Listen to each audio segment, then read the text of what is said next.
An American woman who converted to Islam immediately after 9/11. Find out why. Meet her next.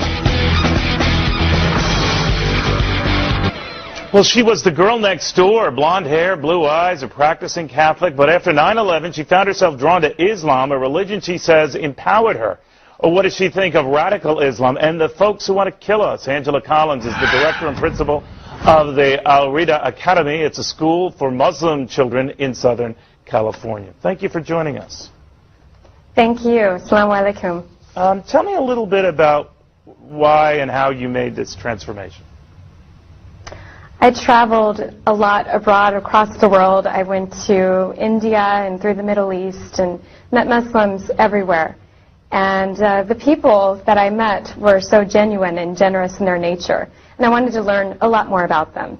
So I came back to the States, I met Muslims here, and they became my friends.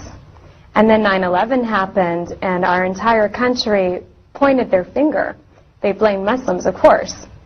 And I had an opposite experience of knowing these people, so I spoke out against it.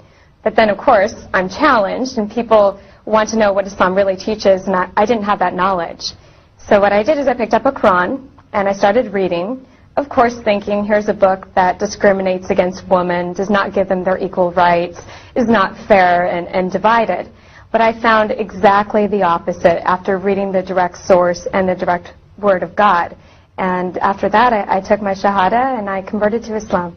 Do you think, Angela, that the fact we don't hear more protests from, let's say, normal, caring Muslims such as yourself and from the Muslim community itself about some of the outrageous comments from the more, I don't know, Islamo-fascist side of the aisle, that rightly gives Americans pause? I do blame ourselves for not being out in the media more. Definitely we need to get out there. However, when we do stand in protest, for instance in front of the federal building in Westwood, they turn off all the lights and we get a counter-protest on the other side and traffic builds up. Also, a lot of people immigrated from other countries. They have fear that something could happen to their status here, so it's more difficult for them to come out. But you'll see me, like other American converts, out there in the front lines, and we will absolutely communicate what our thoughts are. But I've heard as well, Angela, that many are afraid to communicate that or afraid to criticize some of the more severe elements in the Muslim community because they're afraid of getting killed. Is that true? I haven't heard that. I think the only thing that I've heard is people are afraid of losing their status here in America.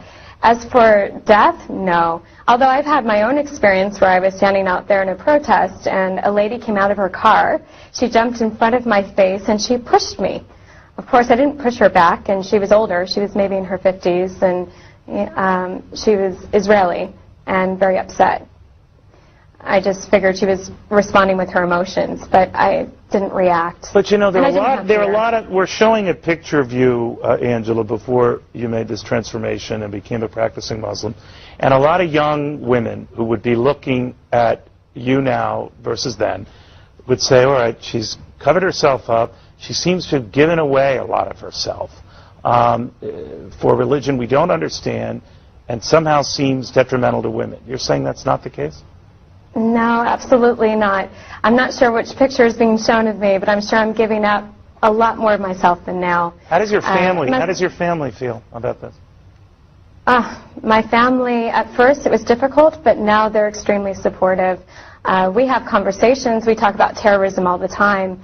I remind them that, Catholic, hey, right, that's Angela? a story. Have any of them? Yeah, have they're any Catholic, of them become Muslim? Catholic. No, they haven't. Okay. No. Angela, thank you for joining us in Irvine, California. Angela Collins. Thank you.